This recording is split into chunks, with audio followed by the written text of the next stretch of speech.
আজ আপনি শুনবেন শিলাদিত্য চট্টোপাধ্যায়ের ঐতিহাসিক কাহিনী চন্দ্রবর্মণ।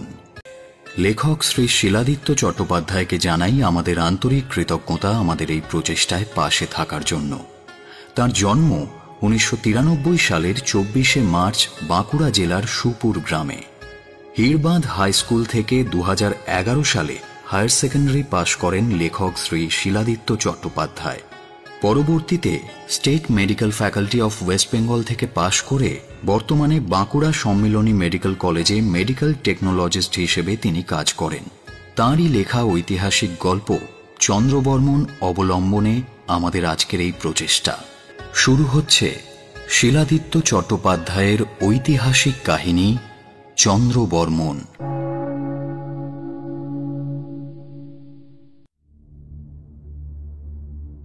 অস্তগামী সূর্যের দিকে তাকিয়ে স্থির দাঁড়িয়ে রয়েছেন রাজা।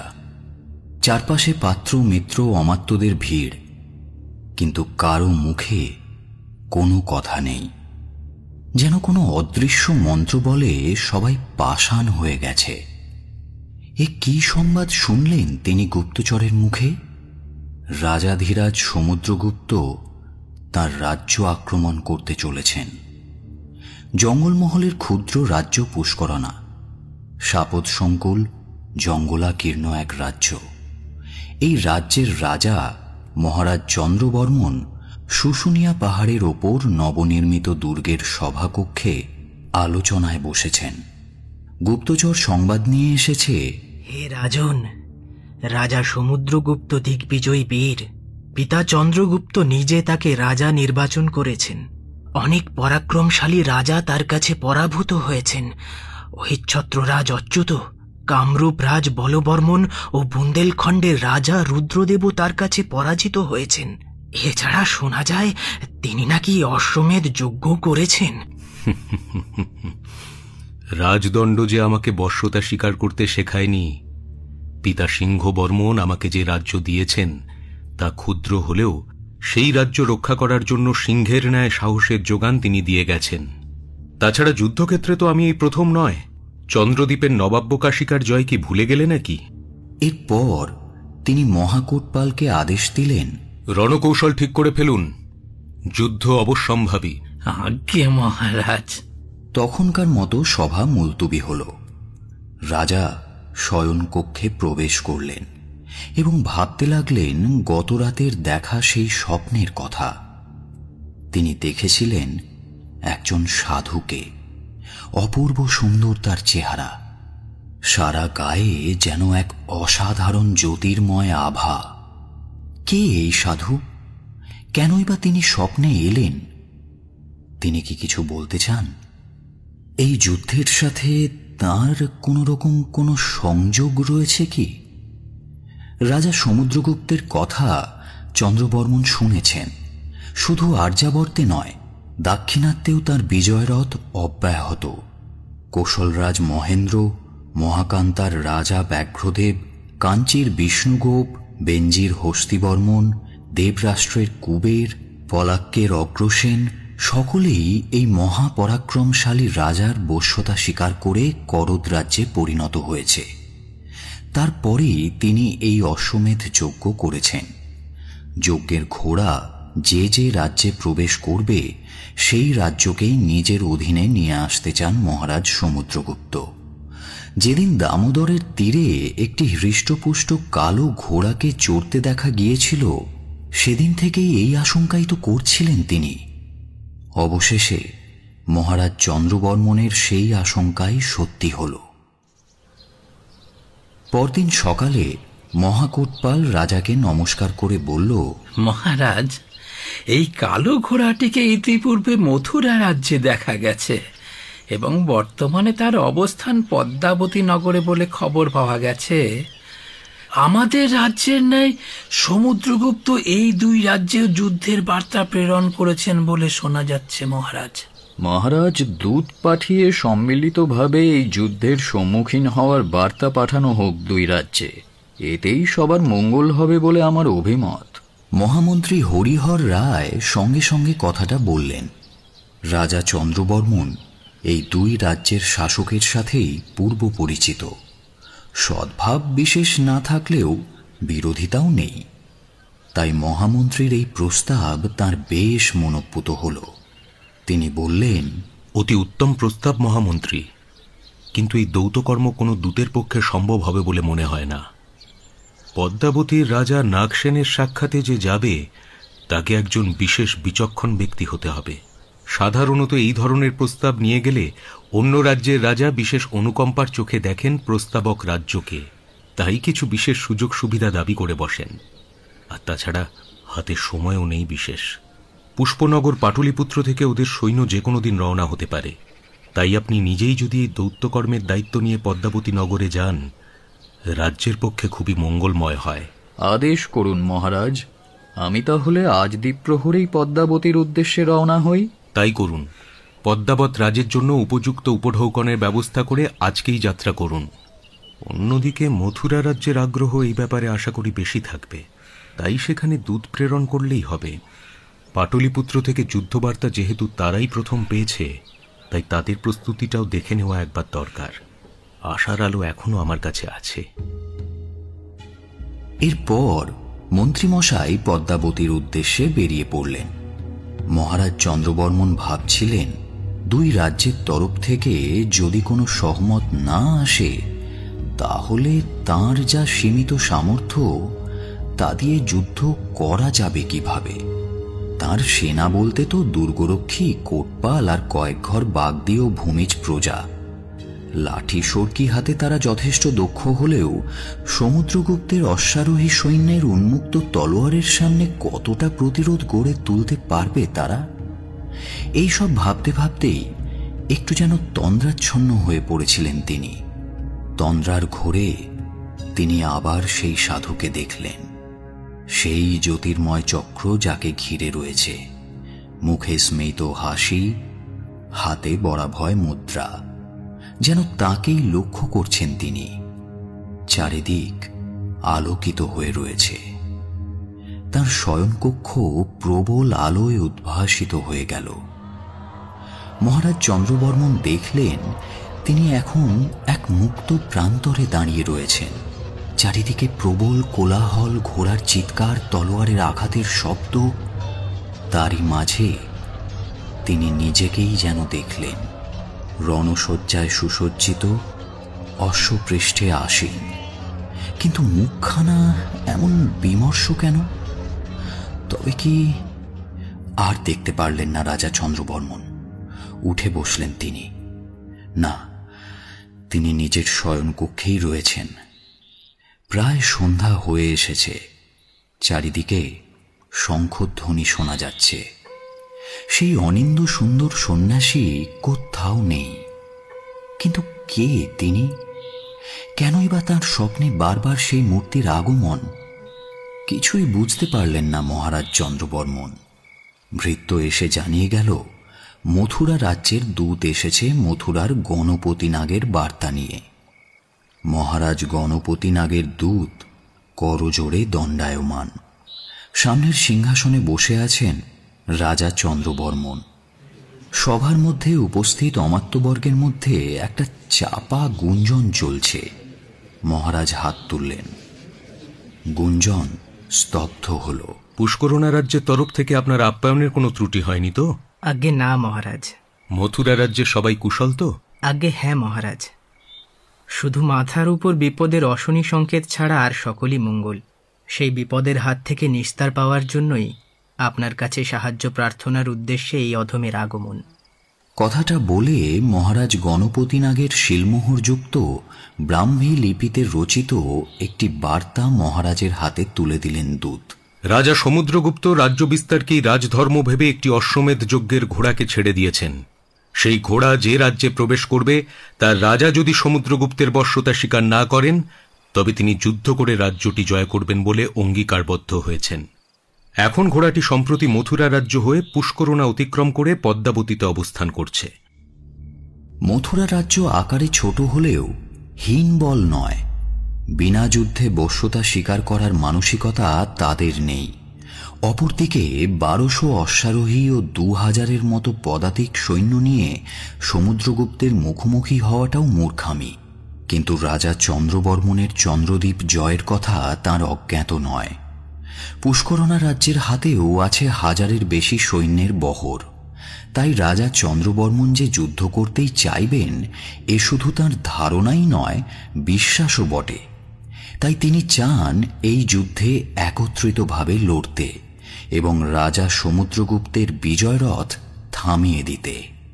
পদ্মাবত রাজের কাছেও দূত পাঠানো হয়েছে এবং তার মতো সুকৌশলী যোদ্ধা যে তাদের পাশেই থাকবেন তাও বলাই বাহুল্য। তাই এই 3 রাজ্যের সৈন্যবহর এক করাই তার মূল উদ্দেশ্য।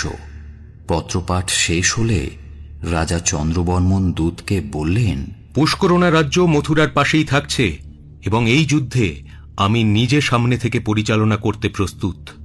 কথাটা বলে তিনি দূতকে সেদিনের মতো তাঁর রাজ্যের আতিথ্য গ্রহণ করে বিশ্রাম করতে বললেন। সেদিনের মতো সভাকার্য সমাপ্ত হল। চন্দ্রবর্মন। ঘোর নিশীথ। মহারাজ চন্দ্রবর্মনের ঘুম ভেঙে গেল। চন্দ্রবর্মন। কে যেন তার নাম ধরে ডাকছেন, কিন্তু কেউ তো কোথাও নেই। তিনি উঠে বাতায়নের কাছে গেলেন। সমগ্র চরাচর নিস্তব্ধ, যেন পুরো পৃথিবী নিদ্রামগ্ন হয়ে পাহাড় গাত্রের এবং তার নিচের বনরাশির অন্ধকার ছায়ার মতো দেখাচ্ছে। কি অদ্ভুত সুন্দর এই নীরবতা! গৃহমধ্যে থেকে যেন তিনি নিজেকে এই সৌন্দর্যের প্রকৃত রূপ আস্বাদন থেকে বঞ্চিত করছেন বলে মনে হল। এমন সময় পাহাড়ের উত্তর পশ্চিম ঢালে বিদ্যুৎ ছটার ন্যায় শুভ্র অথচ স্থির একটা আলো দেখতে পেলেন তিনি।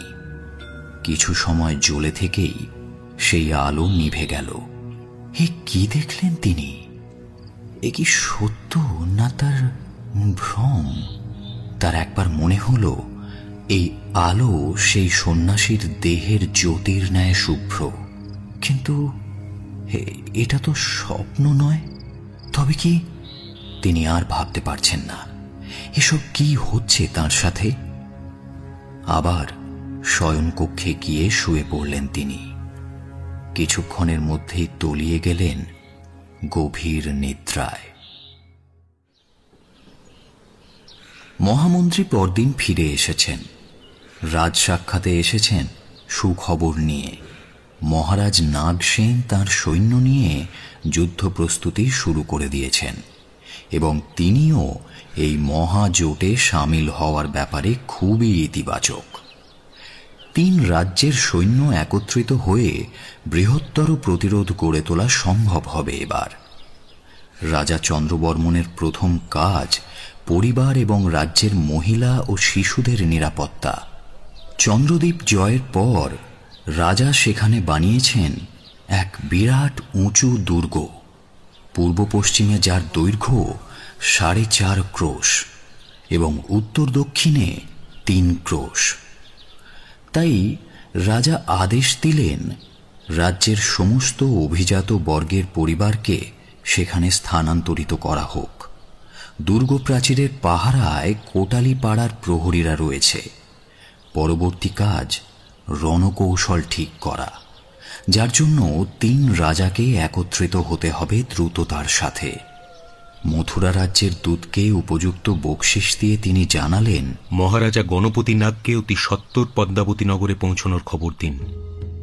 তারপর তিনিও চললেন পদ্মাবতীর উদ্দেশ্যেই। সঙ্গে নিলেন বাছাই করা সেনাদের। দলের সর্বাগ্রে চললেন মহাকোটপাল। রাস্তা অনেকখানি, তাই পথমধ্যে বিশ্রাম নেওয়ার জন্য দাঁড়িয়েছে সৈন্যদল। একটা বিরাট বটবৃক্ষের নিচে সবাই ক্লান্ত হয়ে বসে আছে। সামনে এক বৃহৎ পুষ্করিণী। বঙ্গভূমির এই অপরূপ রূপ দেখে রাজা মোহিত হয়ে পড়লেন। এখানেই রাত্রিবাস করার আদেশ দিলেন তিনি। মহাকোটপাল জানালেন, মহারাজ, এই স্থান উন্মুক্ত রাত্রিবাসের উপযুক্ত নয়। শত্রুপক্ষ নজর রাখতে পারে আমাদের ওপর। কিন্তু মহারাজ তখন অন্য জগতে। এই স্থান তাকে এতটাই বিমোহিত করে ফেলেছে যে তিনি মহাকোটপালের এই কথায় ভ্রুক্ষেপ মাত্র করলেন না। তাঁবু পড়ে গেল। সৈন্যরা কেউ আহার্য প্রস্তুতির কাজে লেগে পড়ল, কেউ বা অস্ত্রে শান দিতে লাগল। সামনে একটা অনুচ্চ টিলা রয়েছে। রাজা সেই দিকে এগিয়ে গেলেন। মহাকোটপাল আর আপত্তি জানালেন না। রাজার শিশুসুলভ আচরণ তাকে কেমন যেন অস্বস্তিতে ফেলছে। সন্তর্পণে তিনি রাজার পিছু নিলেন। টিলার ওপর রাজা পদ্মাসনে উঠে বসলেন। ইতিমধ্যে সূর্য অস্ত গেছে। জ্যোৎস্নার আলো রয়েছে চারিদিকে। সকলই দৃশ্যমান। কোটপাল অদূরেই বসে রয়েছেন। সময়ও ক্রমশ বয়ে চলেছে, কিন্তু রাজা বসেই রইলেন। সারাদিনের ক্লান্তিতেই হোক বা অন্য কোনো কারণে মহাকোটপাল তন্দ্রাচ্ছন্ন হয়ে পড়লেন। এমন সময় একটা বিশাল গর্জন শুনে রাজা উঠে দাঁড়ালেন। বের করলেন তার তরবারি। মহাকোটপালেরও তন্দ্রা ছুটে গেছে। তাড়াতাড়ি ছুটে গেলেন রাজার কাছে। মহারাজ, মহারাজ, কিসের গর্জন? সিংহ বলে তো মনে হলো, কিন্তু কিন্তু এই অঞ্চলে সিংহের অস্তিত্ব তো কোনোদিন শোনা যায়নি। রাজাও কিঞ্চিত বিচলিত। তার রাজ্যে বাঘের উপদ্রবের কথা মাঝে মাঝে শোনা যায়, কিন্তু সিংহ? মহারাজ তাড়াতাড়ি টিলা থেকে নেমে আসতে গেলেন, কিন্তু রাজার কাপড়ের নিম্নভাগ কিছুতে আটকে গেছে। মহাকোটপাল ঝুঁকে যা দেখলেন তাতে আরো অবাক হয়ে গেলেন। এক বিরাট চক্র কাপড় ভেদ করে টিলার পাথরে গেঁথে রয়েছে। আজকাল চক্রকে ব্যবহার করে, আর এমন ধার যে পাথরেও তা গেঁথে আছে। মহাকোটপাল বহু শক্তি প্রয়োগ করেও তা মুক্ত করতে পারলেন না। অগত্যা রাজা নিজেই হাত লাগালেন। কি আশ্চর্য! রাজা হাত দিতেই অতি সহজেই তা হাতে চলে এলো। দুজনেই তাড়াতাড়ি নিচে নেমে এলেন। রাত্রে আর কোথাও যাওয়া সম্ভব নয়, তাই সৈন্যরা পালাক্রমে তাঁবু পাহারা দেবে বলে ঠিক হলো। আহারাদি সম্পন্ন হলে কয়েকজনকে পাহারায় রেখে বাকিরা শুয়ে পড়লেন। রাত্রি তখন কপ্রহর আন্দাজ করা যায় না। রাজা গভীর নিদ্রামগ্ন। হঠাৎ করে যেন কার পায়ের শব্দ তিনি শুনতে পেলেন। তার ঘুম ভেঙে গেল। হাতে তুলে নিলেন তলোয়ার। পাহারাদারেরা নিশ্চয়ই ঘুমিয়ে পড়েছে। তাঁবুর বাইরে বেরিয়ে এসে তিনি দেখলেন কেউ কোথাও নেই। আরো ভালো করে চতুর্দিক একবার দেখলেন মহারাজ। না, সত্যিই কেউ নেই। এমন সময় উত্তর পশ্চিম দিকে নজর যেতে তিনি দেখলেন একটা ক্ষীণ আলোকবর্তিকা ধীরে ধীরে দিগন্তে মিলিয়ে গেল। পরদিন উষালগ্নে সকলে যাত্রা স্থির করল, কিন্তু সবার চোখে মুখেই কেমন যেন একটা ভয়ের ছাপ, অথচ কেউ কিচ্ছু বলছে না। রাজা মহাকোটপালকে ডাকলেন এবং সবার ভয়ের এই কারণ জানতে চাইলেন। মহারাজ, মহারাজ, তাঁবুর পাশে নরম মাটিতে একটা বন্য প্রাণীর পদচিহ্ন লক্ষ্য করা গেছে। সৈন্যদের ধারণা বাঘ বা সিংহ হতে পারে মহারাজ। ভয় পাওয়ার কোনো দরকার নেই। এ পদচিহ্ন বন্য কুকুর বা শৃগাল হওয়ার সম্ভাবনাই বেশি। মুখে এ কথা বললেও তিনি নিজেও ভালো করেই জানেন এই চিহ্ন সিংহেরই। শিকারে গিয়ে তিনি এ জিনিস আগে অনেকবার দেখেছেন। তবুও সৈন্যদলের ভয় দূর করতেই তাঁর ওই পন্থা। পথে আর কোনো বিড়ম্বনা হয়নি। নির্বিঘ্নেই তারা পদ্মাবতী পৌঁছলেন। সেখানে মহা সমারোহে অভ্যর্থনা করে স্বাগত জানানো হলো তাঁদের। রাজা নাগসেন নিজে হাজির ছিলেন তরুণদ্বারে। আহার ও পানীয়ের বিরাট আয়োজন। পথের ক্লান্তি নিমেষে দূর হয়ে গেল। খবর পাওয়া গেল রাজা গণপতি নাগও আসছেন তার সৈন্যদল নিয়ে। গোধূলির পূর্বে তিনিও এসে হাজির হলেন। রাত্রিটা মহা সমারোহে অতিবাহিত হল। পরদিন 3 রাজা তাদের সেনাপতি ও মন্ত্রিমণ্ডলীদের নিয়ে বসলেন গুপ্ত কক্ষে রুদ্ধদ্বার বৈঠকে। রাজা নাগসেন যুদ্ধ কৌশলে বিশেষ পারদর্শী। তিনি মত দিলেন তার রাজ্যের অনতি দূরে কৌশাম্বী নামক স্থান যুদ্ধের পক্ষে বেশ অনুকূল। এর দক্ষিণে রয়েছে চিত্রকূট পর্বতমালা এবং উত্তরে যমুনা নদী। তার সৈন্যরা পাহাড়ি যুদ্ধে বিশেষ পারদর্শী, তাই তিনি সেদিক থেকেই আক্রমণ করতে চান। মথুরারাজ গণপতি নাগের সৈন্যদল যমুনা নদীকে পাহারা দেবে এবং সেই দিক থেকেই আক্রমণ করবে তারা, এবং রাজা চন্দ্রবর্মনের সৈন্যদল অবতীর্ণ হবে সম্মুখ সমরে। তার সেনার যারা চোরা আঘাতে সিদ্ধহস্ত তারা লুকিয়ে থাকবে জঙ্গলে। অর্থাৎ রাজা সমুদ্রগুপ্ত রাজা চন্দ্রবর্মনের মূল সৈন্যের 1/4 প্রত্যক্ষ করবেন। সম্মুখ সমরে উপনীত হলেই 3 দিক থেকে ঘিরে ফেলা হবে তাদের। মহাকোটপাল বললেন, মহারাজ চন্দ্রবর্মনকে একটু বেশি বিপদের মুখে ফেলা হচ্ছে। এইভাবে যদি বাকি 3 সেনাবাহিনী আক্রমণ করতে দেরি করে, মহারাজের প্রাণহানি পর্যন্ত হতে পারে। উত্তর দিলেন রাজা চন্দ্রবর্মন নিজেই। আমি রাজা সিংহবর্মনের পুত্র। প্রকৃত বীর তো যুদ্ধক্ষেত্রেই প্রাণ ত্যাগ করে। হে আর অস্বাভাবিক কি? আমি গর্বিত এই সুযোগ পেয়ে। রাজা গণপতিনাথ বললেন, আমি যমুনা নদীর দিকে ঘিরে ফেলতে প্রস্তুত। এতে ওদের সৈন্যরা তৃষ্ণার্ত হলেও জল পাবে না। তাছাড়া জলপথে যুদ্ধের উপযুক্ত কৌশল আমার সৈন্যের রপ্ত আছে। অতএব বার্তা পাঠানো হোক সমুদ্রগুপ্তকে। মহারাজ সমুদ্রগুপ্ত পাটলিপুত্র সভা মধ্যে বসে আছেন। পাশে শান্তি ও যুদ্ধ বিভাগের মন্ত্রী উপস্থিত, কুমারমাত্য এবং মহাদণ্ডনায়ক হরিসেন। হেনকালে সেখানে উপস্থিত হল পুষ্করণা রাজ্যের রাষ্ট্রদূত।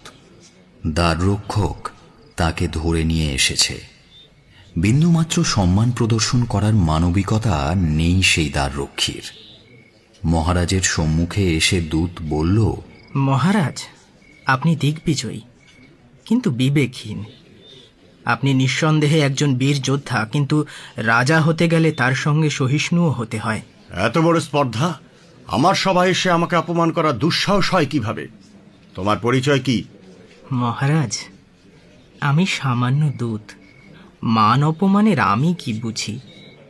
আপনাকে প্রকৃত সম্মান দেওয়ার উদ্দেশ্যে ব্যূহ তৈরি করেছেন রাজা চন্দ্রবর্মন চিত্রকূট পাহাড়ের নিচে কৌশাম্বীতে। আপনাকে একজন প্রকৃত বীরের মৃত্যু দেওয়ার উদ্দেশ্যে অপেক্ষা করে আছেন তিনি। ক্রোধে আরক্ত হয়ে গেল সমুদ্রগুপ্তের চোখ মুখ। মুষ্টি সুদৃঢ় করে এক দৃষ্টিতে তিনি চেয়ে রইলেন দূতের প্রতি। এত বড় স্পর্ধা এই দূতের, যার সামনে সর্বরাজচ্ছেদটা মহাপরাক্রমাঙ্ক সমুদ্রগুপ্ত স্বয়ং, যেখানে তার নিদ্রা অন্তর্হিত হওয়ার উপক্রম হওয়া উচিত, সেখানে এই দূত এসেছে আমায় মৃত্যু আহ্বান জানিয়ে আমন্ত্রণ করতে। যে প্রহরী তাকে নিয়ে এসেছিল সে প্রশ্ন করল, মহারাজ, এই নচ্ছারটাকে কি বিদায় করে দেব? সভাসদদের মধ্যে একজন বলে উঠল, এই চক্ষুশুলকে শুলে চড়ানোর আদেশ দেওয়া হোক মহারাজ। এ কথা শুনে দূত জবাব দিল,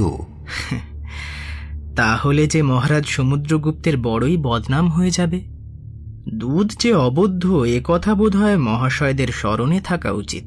তুমি আমাকে এভাবে নির্দ্বিধায় লড়াইয়ের আমন্ত্রণ জানাচ্ছ? এত সাহস তুমি পাও কোথা থেকে?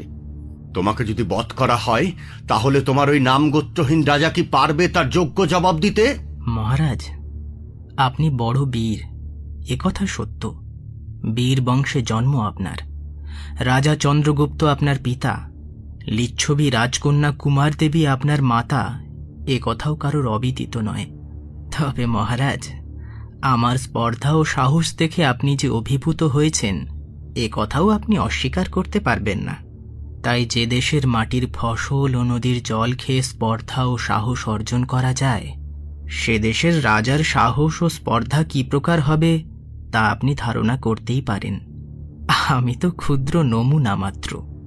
আপনার দেশের জল, মাটি, ফসলের তেজের যা নমুনা দেখলাম তাতে রাজা সিংহবর্মনের পুত্র মহারাজ শ্রীমান চন্দ্রবর্মন যে হেসে লুটোপুটি খেতে দেরি করবেন না, তা আমি আপনাকে নিশ্চিত বলতে পারি। তবে মহারাজ, আপনি অনুরোধ করলে অবশ্য আমি একথা আমার দেশের লোকের কাছে গোপন করে দেব যে এদেশে সামান্য একজন দূতকে হত্যার আদেশ দেওয়া হয়েছিল। ঠিক আছে, তোমার রাজাকে গিয়ে বলো যে তার বিক্রম পরীক্ষা করার জন্য মহারাজ সমুদ্রগুপ্ত সসৈন্যে কৌশাম্বী আসছে, তিনি যেন প্রস্তুত থাকেন। যে আজ্ঞে মহারাজ। আমি রাজ্যে ফিরে গিয়ে একথাই বলবো যে সমুদ্রগুপ্ত নিজে নয়, সঙ্গে আরো কয়েকজন সৈন্য নিয়ে আসছেন, তাই চিতার সংখ্যা যেন আরো কয়েকটা বাড়িয়ে দেওয়া হয়। কথাটা বলে দূত প্রস্থান করল। যে কোনো যুদ্ধেই জয় বা পরাজয়ের পেছনে দূতদের একটা বিশেষ ভূমিকা থাকে, তাই এই যুদ্ধেও দূতের যে একটা বিশেষ ভূমিকা থাকবে এ কথা বলাই বাহুল্য। দূত কিন্তু সমুদ্রগুপ্তের কাছ থেকে বিদায় নিয়ে সঙ্গে সঙ্গে পাটলিপুত্র ত্যাগ করল না। সে সেখানে থেকেই অত্যন্ত গোপনে খবর সংগ্রহ করতে লাগল। সমুদ্রগুপ্তের সেনাবাহিনীর প্রতিটি পদক্ষেপের ওপর নজর রাখল। তারপর যখন সমুদ্রগুপ্তের সেনাবাহিনী রওনা হল কৌশাম্বীর উদ্দেশ্যে, তখন সেও সেনা সেজে ভিড়ে গেল সেই সেনাদের সঙ্গে। গঙ্গা নদীর তীর ধরে চলেছে সমুদ্রগুপ্তের সেনা। সবার প্রথমে দিক নির্দেশক কয়েকজন অশ্বারোহী, তার পেছনে অশ্বারোহী বাহিনী এবং তার পেছনে হস্তি বাহিনী, তারপর তীরন্দাজ এবং একে একে পদাতিক সেনারা। তারও পেছনে রয়েছেন স্বয়ং সমুদ্রগুপ্ত। সমুদ্রগুপ্ত আছেন হাতির পিঠে, আর তার হাতিকে ঘিরে রয়েছে সেনাবাহিনীর একটা বিশাল বেষ্টনী। তার পেছনে আর একদল পদাতিক সৈন্য, তাদেরও পেছনে রয়েছে খাদ্য এবং পানীয় সরবরাহ, যাদের পাহারা দিয়ে নিয়ে যাচ্ছে একদল সৈনিক আর অশ্বারোহী। প্রতিটি বাহিনীকে নেতৃত্ব দিচ্ছেন একজন করে সেনা প্রধান। ক্রমেই সেই সৈন্যদল সহ সমুদ্রগুপ্ত পৌঁছলেন ঘাদিপুর। এই ঘাদিপুরে সম্রাট অশোকের একটি লৌহ স্তম্ভ রয়েছে। সেখানেই বিশ্রামের জন্য অস্থায়ী ব্যবস্থা করা হলো। এখান থেকে এবার স্বরাজ্যের উদ্দেশ্যে রওনা দিতে হবে দূতকে। গিয়ে মহারাজ চন্দ্রবর্মনকে সমস্ত খবর খুঁটিনাটি জানাতে হবে, যাতে তিনিও তাঁর সেনাবাহিনী প্রস্তুত থাকতে পারেন। সে ঠিক করল আজ রাতেই সে রওনা দেবে।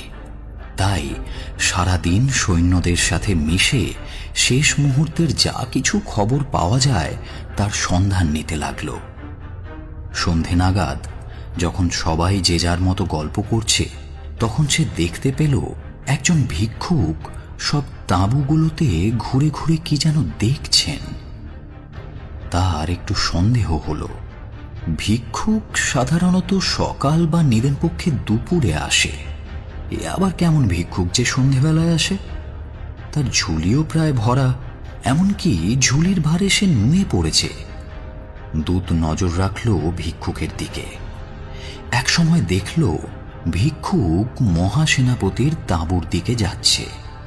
সেও ভিক্ষুকের পিছু নিল। গিয়ে দেখল মহাসেনাপতি তাকে কিছু জিজ্ঞাসাবাদ করে সোজা তাঁর তাঁবুর মধ্যে ঢুকিয়ে নিলেন। তার মনে সন্দেহ আরও ঘনীভূত হল। তাই সে ঠিক করল আজ রাত্রে সে যাত্রা করবে না। আগে সে খোঁজ নেবে কে এই ভিক্ষুক, কেনই বা সে মহাসেনাপতির তাঁবুর অন্দরে ঢুকে পড়ল। যেখানে সৈন্যদেরও প্রবেশাধিকার নেই, সেখানে একজন ভিক্ষুক কি জন্য প্রবেশ করল?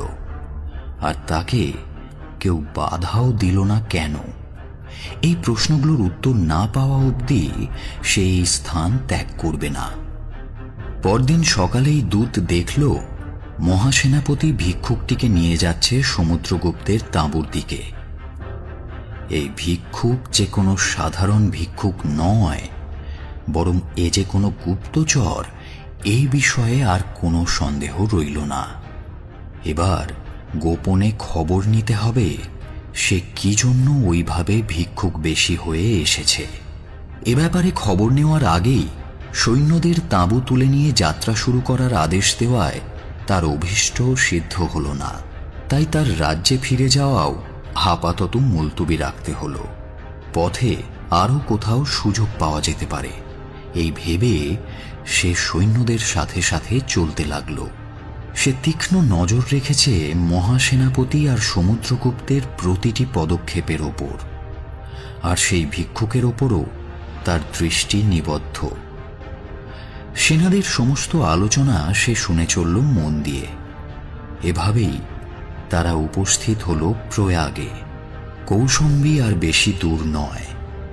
সে তাড়াতাড়ি না পৌঁছতে পারলে রাজা চন্দ্রবর্মন বিপদে পড়তে পারেন। তিনি হয়তো তার পথ চেয়ে বসে আছেন। তার কাছ থেকে সঠিক খবর না পাওয়া গেলে রাজা প্রস্তুত হবেন কি করে? যাক, সে ছদ্মবেশী ভিক্ষুক। রাতটুকু কোনো মতে গভীর হলেই সে সন্তর্পণে বেরিয়ে পড়বে এই সিদ্ধান্ত নিয়ে চারপাশটা একবার ঘুরে দেখতে লাগল। তখন প্রায় রাত হয়ে এসেছে। সৈন্যরা কেউ রাতের খাবার প্রস্তুত করছে, কেউ বা ব্যস্ত ঘুমানোর তোড়জোড় করার কাজে। এমন সময় সে দেখল মহাসেনাপতি তার ঘোড়ার বর্ম পরাচ্ছেন। এই রাতে মহাসেনাপতি কোথায় যাবেন? সেও লুকিয়ে দেখতে লাগলো ব্যাপারটা। কিছুক্ষণের মধ্যেই সে দেখল মহাসেনাপতি আর দুজন অশ্বারোহী এবং সেই ছদ্মবেশী ভিক্ষুক 4টি ঘোড়ায় চড়ে কোথায় যেন বেরোলেন। তারা বেরিয়ে যাওয়ার কিছু পরে সেও চুপিসারে একটি ঘোড়া নিয়ে বেরিয়ে পড়ল তাদের পেছনে। যমুনার পাশে পাশে ঘোড়ার খুরের শব্দ লক্ষ্য করে সেও ঘোড়া ছুটিয়ে চলল। কিছুক্ষণ পরেই চাঁদ উঠল আকাশে উজ্জ্বল হয়ে। এবার সামনের ঘোড়াগুলি স্পষ্ট হয়ে উঠল তার চোখের সামনে। নিজের ঘোড়ার গতি কিছুটা কমিয়ে ধীরে ধীরে সে চলল তাদের ওপর নজর রেখে। পুরো যমুনা তখন চাঁদের আলোয় তলোয়ারের মতো চকচক করছে। যমুনার ডান পাশের তীর ধরে সে সন্তর্পণে চলেছে গাছের ছায়ায় ছায়ায়, যাতে আগের 4 জন তাকে দেখতে না পান। একসময় সে দেখল তারা দাঁড়িয়ে পড়েছেন। তার ভয় হল ওনারা তাকে দেখতে পাননি তো। সে গাছের ছায়ার আরো গভীরে ঢুকে গেল। তারপর সেখানে ঘোড়া রেখে চুপিসারে এগিয়ে যেতে লাগলো। কিছুটা কাছে যেতেই সে শুনতে পেল মহাসেনাপতি সেই ভিক্ষুককে বলছেন, কইরে, তোর মন্ত্রী কোথায়? যদি তোর কথা মিথ্যে হয় তাহলে তোকে টুকরো টুকরো করে যমুনায় ভাসিয়ে দেব, তা জানিস? আগে এখানেই তো আসার কথা তার, কেন যে এখনো এলেন না?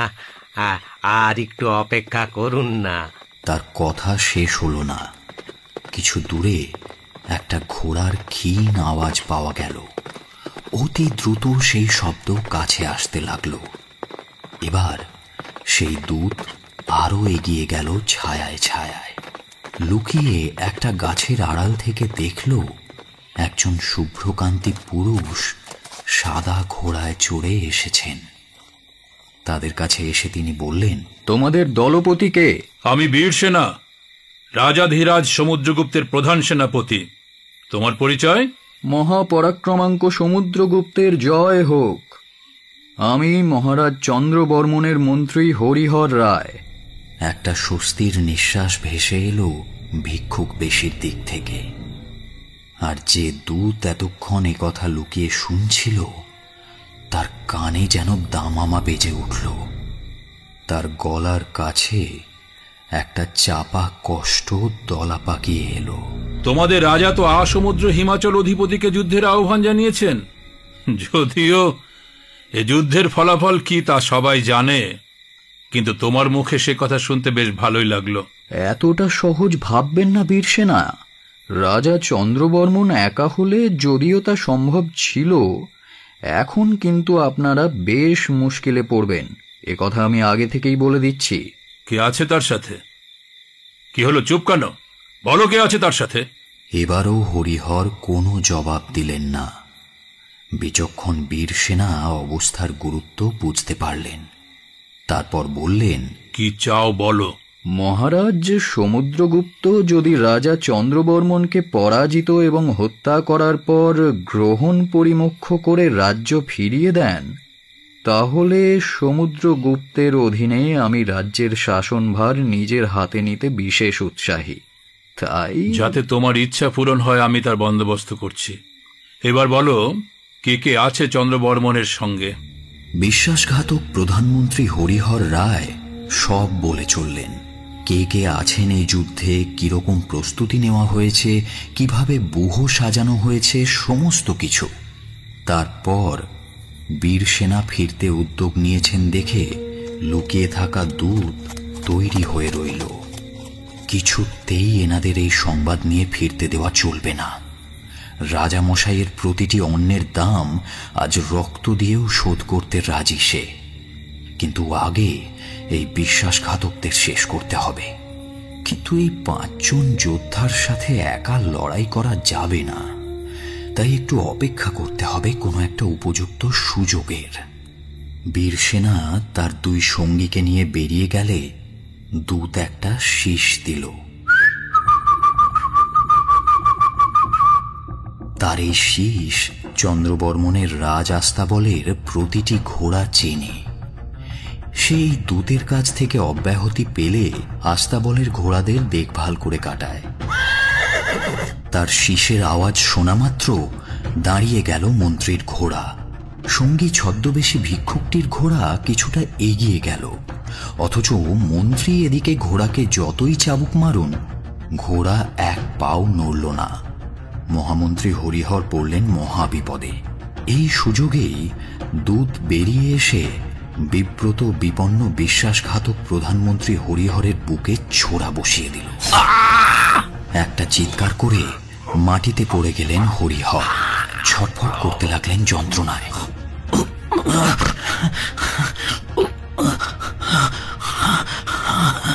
সেই সময় হরিহরের চিৎকারে ফিরে এলো সেই ছদ্মবেশী ভিক্ষুক। তাকে আসতে দেখেই আবার গাছের আড়ালে লুকিয়ে পড়ল দূত। সে ফিরে এসে কি হয়েছে বুঝতে না পেরে ঘোড়া থেকে নেমে হরিহরের কাছে এসে জানতে চাইল, কে হয়েছে? যন্ত্রণায় কাতর প্রধানমন্ত্রী হরিহরের মুখ দিয়ে কোনো শব্দ বেরোল না। শুধু একটা আঙুল তুলে তিনি যেন কিছু দেখাতে চাইলেন। সেই আঙুল লক্ষ্য করে তাকাতেই একটা ঠান্ডা স্রোত বয়ে গেল ভিক্ষুকের শরীরে। সে দেখল সাক্ষাৎ মৃত্যুদূত দাঁড়িয়ে আছে। 2 কঠিন চোখ তার দিকে চেয়ে আছে ক্ষুধার্ত বাঘের মতো। সারা গায়ে তার লাল রক্ত লেগে আছে। সে এক ভয়ানক মূর্তি। কি করবে বুঝে ওঠার আগেই তার গলায় বসে গেল প্রধানমন্ত্রী হরিহরের রক্তে ভেজা ছোরা। একটা বজ্র মুষ্টি টেনে ধরল তার চুলের মুঠি এবং মুহূর্তেই মৃত্যু হলো সেই ছদ্মবেশীর। তারপর দূত হরিহরের ঘোড়াটা নিয়ে তীর বেগে ছুটে চলল যেদিক থেকে সে এসেছিল। বীর সেনাকে রোধ করতেই হবে এবং সেটা প্রয়াগে পৌঁছানোর আগেই।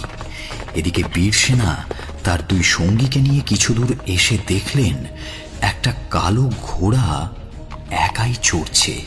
এই গভীর রাত্রে একটা ঘোড়া একা কেন হেঁটে যাচ্ছে? জঙ্গলি ঘোড়াও নয়, বর্ম পরানো রয়েছে, অথচ তার মালিককে কোথাও দেখা যাচ্ছে না। সে কাছে গিয়ে ঘোড়াটাকে ভালো করে দেখল। বর্মটা ভালো করে পরীক্ষা করতেই ঘোড়াটা যে তাদেরই তা বুঝতে তার অসুবিধে হলো না।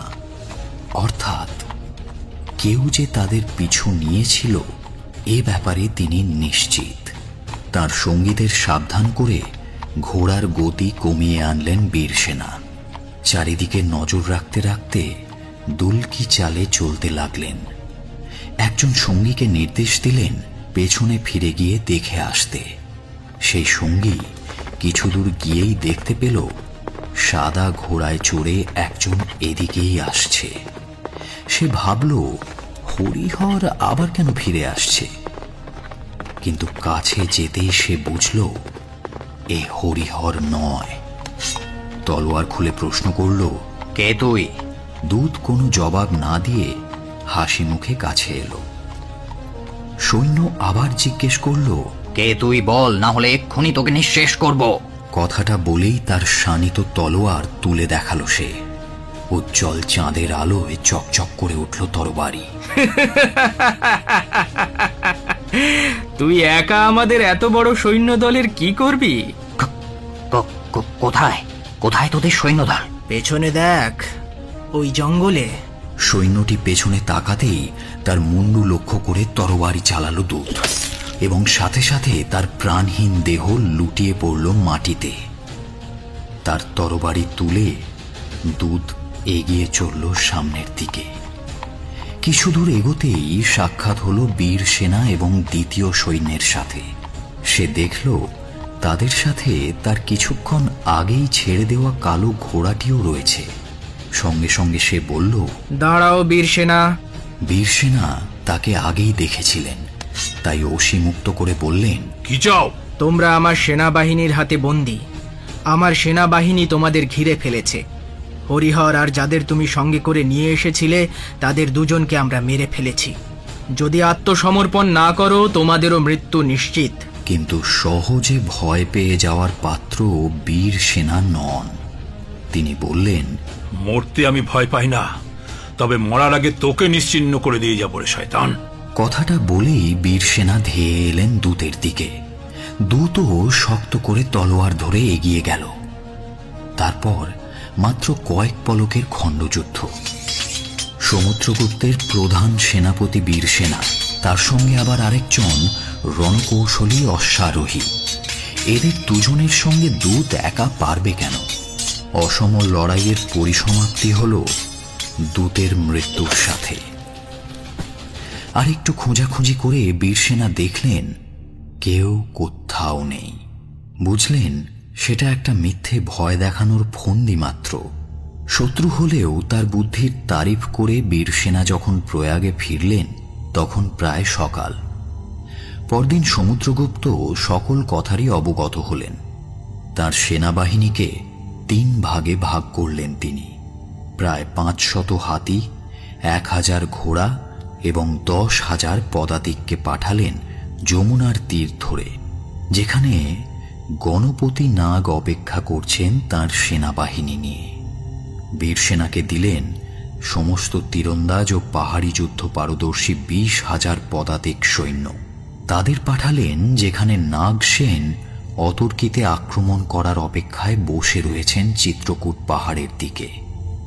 বাকি সমস্ত সৈন্য নিয়ে সমুদ্রগুপ্ত নিজে চললেন কৌশম্বীর অভিমুখে। কৌশম্বীতে পৌঁছেই সমুদ্রগুপ্ত মুখোমুখি হলেন চন্দ্রবর্মনের। পূর্ব পরিকল্পনা মতো সমুদ্রগুপ্তের সৈন্যবাহিনীকে তাড়া করে নিয়ে যেতে চাইলেন চিত্রকূটের দিকে। সামান্য বাহিনী নিয়ে সমুদ্রগুপ্তের এই বিশাল বাহিনীকে তাড়া করে নিয়ে যাওয়া বেশ শক্ত ব্যাপার, কিন্তু তাও তাঁর আর মহাকোটপালের বিক্রমের কাছে পিছু হটতে হচ্ছে সমুদ্রগুপ্তের বাহিনীকে। ক্রমেই তারা যখন পৌঁছল চিত্রকূট পাহাড়ের কাছে এবং ভাবল এবার হয়তো পাহাড়ে লুকিয়ে থাকা নাগসেনের বাহিনী বৃষ্টির মতো নেমে আসবে সমুদ্রগুপ্তের বাহিনীর ওপর, কিন্তু সেখানে বীর সেনা আগেই এসে ছত্রভঙ্গ করে দিয়েছে নাগসেনের সেনাবাহিনীকে। পাহাড়ি লড়াইয়ে তারা পাল্লা দিয়েছিল বটে, তবে দিগ্বিজয়কারী সমুদ্রগুপ্তের তীরন্দাজরা সে বাধা অতিক্রম করে পাহাড় ততক্ষণে দখল করে নিয়েছে। চন্দ্রবর্মন নাগালে আসতেই অজস্র তীর বর্ষিত হতে লাগলো তার সৈন্য দলের ওপর। তার সৈন্যরা হতচকিত হয়ে পিছু হটতে আরম্ভ করল। এবার চন্দ্রবর্মন ঠিক পিছু হটার অছিলায় সমুদ্রগুপ্তকে টেনে নিয়ে যাবেন যমুনার দিকে। সেখানে তাঁর ও মথুরা রাজের বাহিনী সম্মিলিত হয়ে আক্রমণ করবে সমুদ্রগুপ্তের ওপর। কিন্তু হায়, অভাগা যেদিকে যায় সাগর শুকাইয়া যায়। সেখানেও তো হঠাৎ আক্রমণে ছিন্ন ভিন্ন হয়ে গিয়েছে মথুরা রাজের সেনাবাহিনী। হাতির পিঠে অতর্কিত আক্রমণে যত না আহত হয়েছে, ভয়েই পালিয়েছে তার চেয়ে বেশি। বাকি যারা লড়ছিল তারা ওই বিশাল সৈন্য সমাবেশ দেখে আরো ভীত হয়ে পড়েছে।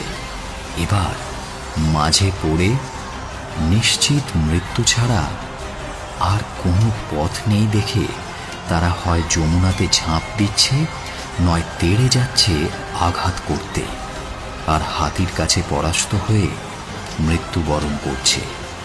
এসব দেখে দু চোখ ঝাপসা হয়ে আসছে চন্দ্রবর্মনের। ক্লান্ত অবসন্ন চোখে তাকিয়ে দেখছেন এই মৃত্যুলীলা। আবছা হয়ে ওঠা চোখে তিনি দেখলেন সেই অপূর্ব জ্যোতির্ময় পুরুষকে।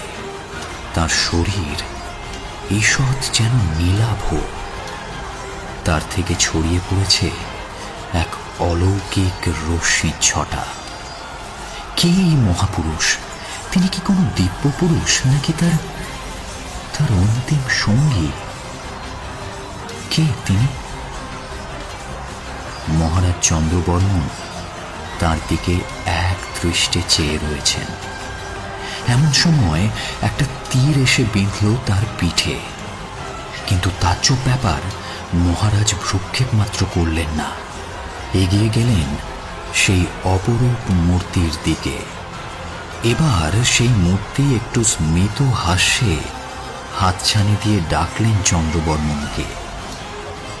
মুহূর্তে চন্দ্রবর্মন সব ক্লেশ, সব গ্লানি ভুলে গেলেন। ভুলে গেলেন তিনি রয়েছেন যুদ্ধক্ষেত্রে, ভুলে গেলেন তার সৈন্য ছিন্ন ভিন্ন হচ্ছে এই মুহূর্তে। অম্লান বদনে এগিয়ে যেতে লাগলেন সেই জ্যোতির্ময়ের দিকে। একসময় হঠাৎ পড়ে গেলেন কোনো এক অতল গহ্বরে। একটা শীতল অনুভূতি মাত্র।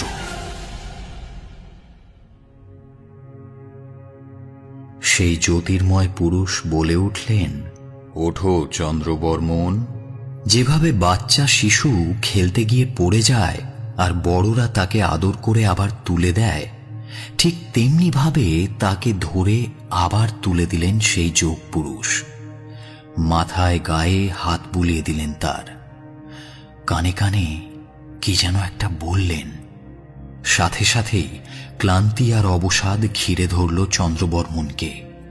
তিনি চোখ বন্ধ করলেন, যেন গভীর ঘুম এসেছে এমন ভাবে। ঠোঁটের কাছে শুধু হালকা একটা হাসির রেশ রয়ে গেল। যুদ্ধে রাজা সমুদ্রগুপ্তের জয় হয়েছে। চারিদিকে তার জয় জয়াকার ছড়িয়ে পড়েছে।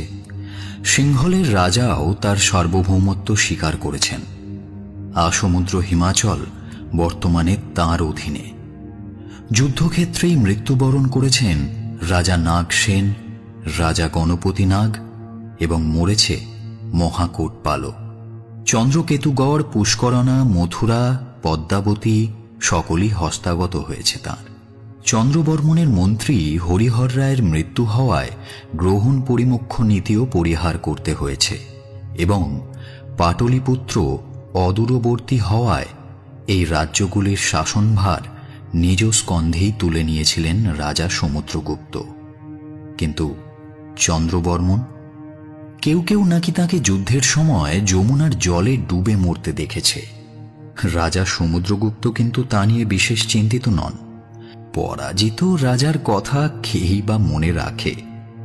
অন্যদিকে রাজা চন্দ্রবর্মন জলে ডুবেছিলেন সত্যি, কিন্তু মরেননি। জ্ঞান যখন ফিরল, তিনি লক্ষ্য করলেন তিনি অচেনা কোনো এক নদীর চরে পড়ে আছেন। সামনে গভীর জঙ্গল। তিনি সেই জঙ্গলে প্রবেশ করলেন। ঘন অন্ধকারে কিছুই প্রায় দেখা যায় না, তবুও তিনি জঙ্গল ভেদ করে চলতে লাগলেন। অদ্ভুতভাবে সেই জঙ্গল যেন নিজেই তাকে পথ দেখিয়ে নিয়ে চলল। তিনি চলতেই থাকলেন। জঙ্গল শেষ হয়, পথে পড়ে ছোট বড় জনপদ। কেউ কিছু ভিক্ষা দান করলে খান, নইলে না খেয়েই পথ চলতে থাকেন। এভাবেই কেটে গেল বেশ কয়েকদিন। অবশেষে তিনি এসে পৌঁছলেন একটা গ্রামে। নাম দোসা গ্রাম। সামনেই সুউচ্চ শুশুনিয়া পাহাড়। এই স্থান তার চেনা। তার রাজ্যের মধ্যেই পড়ত এই গ্রাম। এই পাহাড় শীর্ষেই তিনি বানিয়েছিলেন দুর্গ। আজ সবই তাঁর অচেনা, তিনিও সবার অচেনা, এক সামান্য ভিক্ষুক মাত্র। তিনি দেখলেন তার প্রজাদের দুর্দশা, নিজে ক্ষুধার্ত পিপাসার্ত হলেও আর এক মুহূর্তও ভালো লাগল না তার। তিনি চললেন পাহাড়ের উত্তর পশ্চিম দিকে। পাহাড়ের এই দিকটা সম্পূর্ণ জঙ্গল বেষ্টিত, আরোহণেরও যোগ্য নয়। তবুও তিনি চললেন সেই দিকেই। যেতে যেতেই দেখলেন ভেঙে ফেলা হয়েছে তাঁর দুর্গ। পাহাড়ের ওপর তাঁর রাজত্বের অস্তিত্ব মাত্র নেই আর। পাহাড় গাত্রে একটা পাথরের ওপর ক্লান্ত অবসন্ন অবস্থায় জ্ঞান হারালেন তিনি। জ্ঞান ফিরলে তিনি তীব্র পিপাসা অনুভব করলেন। হেনকালে দৈব চক্রে পাহাড়ের এক কোটর থেকে নেমে এলো শুভ্র জলধারা। রাজা দ্রুত গিয়ে সেই জল পান করলেন। আহ, কি সুমিষ্ট জল! গঙ্গার চেয়েও সুমিষ্ট বোধ হয় সেই জল। কিন্তু এই জলধারার উৎস কি? ইতিপূর্বে তিনি তো কোনোদিনই তা দেখেননি। তিনি আবার শুরু করলেন পর্বতারোহণ। কিছু দূর উঠতেই পেলেন এক গুহার সন্ধান। অতি সন্তর্পণে প্রবেশ করলেন গুহা মধ্যে। আর প্রবেশ করা মাত্রই অন্ধকার গুহা আলোয় আলোকিত হয়ে উঠল। তিনি দেখলেন সামনেই বসে আছেন সেই স্বপ্নদ্রষ্টা সাধু। চক্ষু নির্মিলিত, ওষ্ঠে স্মিত হাসি। চন্দ্রবর্মন ঈষৎ ইতস্তত করে গিয়ে বসলেন সাধুর সামনে। তারপর করজোড়ে প্রশ্ন করলেন, হে আপনার কি খেলা ভগবান? কি দোষে আজ আমার এবং আমার রাজ্যবাসীর এই দুরবস্থা ভগবান? কালোহস্মি লোকক্ষয়াকৃত প্রবৃদ্ধ লোকানো সমার তুমি প্রবৃত্ত। কি গম্ভীর সেই কণ্ঠস্বর, যেন দৈববাণী। রাজা বুঝলেন সময়ের সাথে ভগবান সর্বগ্রাসী মহাকাল রূপে প্রকট হন। यस्य ब्रह्म च क्षत्रं उभे भवत ओदना मृत्युर्यस्योपसेचनं क इत्था वेद यत्रस्य। রাজা বুঝলেন যে সময়ের স্রোতে তার রাজ্য রাজস্ব সব ভেসে গিয়েছে, কালের গ্রাসে বিলীন হয়েছে সব। সাধুকে শেষ প্রশ্ন করলেন তিনি, হে প্রভু, আমার অবর্তমানে এই রাজ্যের প্রজাদের যে দুর্দশা ভোগ করতে হচ্ছে তার থেকে মুক্তির উপায় কি? সাধু কোনো জবাব দিলেন না, উঠে দাঁড়ালেন। সেই অদ্ভুত আলোচ্ছটা সহস্র গুণ বৃদ্ধি পেয়ে গেল যেন। পাহাড়ের সমস্ত পাথর স্ফটিকের ন্যায় উজ্জ্বল হয়ে উঠল। তারপর সাধুর শুশ্রুগুম্ভ ক্রমশ প্রসারিত হতে লাগল। ধীরে ধীরে রাজা দেখলেন নরদেহে সিংহের মস্তক বসানো রয়েছে যেন। তারপরই সেই নৃসিংহ মূর্তি এক শুভ্র দেহে সিংহের রূপ নিয়ে এক লাফে বনের মধ্যে হারিয়ে গেলেন তিনি। রাজা বিমূঢ়ের মতো বসে রইলেন কিছুক্ষণ। প্রথমে তিনি ভাবলেন এ সবই বোধহয় কোনো স্বপ্ন, কিন্তু পরক্ষণেই লক্ষ্য করলেন সামনের প্রস্তর খণ্ডের ওপর সিংহের পদচিহ্ন। তিনি বুঝলেন তার শেষ প্রশ্নের উত্তর সেই মহাপুরুষ দিয়ে গিয়েছেন। এই রাজ্যের প্রজাপালনের দায়িত্ব নিলেন ভগবান স্বয়ং। চন্দ্রবর্মন একটা তীক্ষ্ণ পাথর দিয়ে তৎক্ষণাৎ পর্বতগাত্রে লিপিবদ্ধ করলেন, পুষ্করণাধিপতে মহারাজ শ্রী সিংহ বর্মণ পুত্রস্য মহারাজ শ্রী চন্দ্রবর্মণ কৃতি চক্রস্বামীন দাসাগ্রেনাতি সৃষ্ট। অর্থাৎ মহারাজ শ্রী সিংহ বর্মণের পুত্র রাজা চন্দ্রবর্মণ এই দোসা গ্রামকে চক্রস্বামীর উদ্দেশ্যে নিবেদন করেছেন। এরপর সেই নরসিংহের পদচিহ্নকে বিগ্রহ রূপে পুজো শুরু করলেন সেই নতুন সাধু। কালের অন্তরালে হারিয়ে গিয়েছেন সেই চন্দ্রবর্মন, নেই সেই দিগ্বিজয়ী বীর সমুদ্রগুপ্ত, কিন্তু তাঁরা দুজনেই আছেন এলাহাবাদ প্রশস্তিতে, আছেন নালন্দা তাম্রলেখতে, আছেন শুশুনিয়ার শিলালিপিতে, আছেন লোকগাথাতে।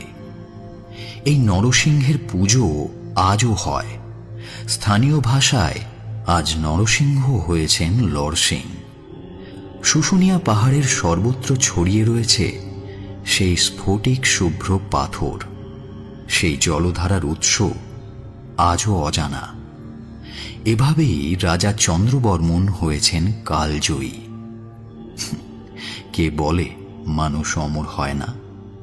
মানুষ অমর হয় মানুষের মনে।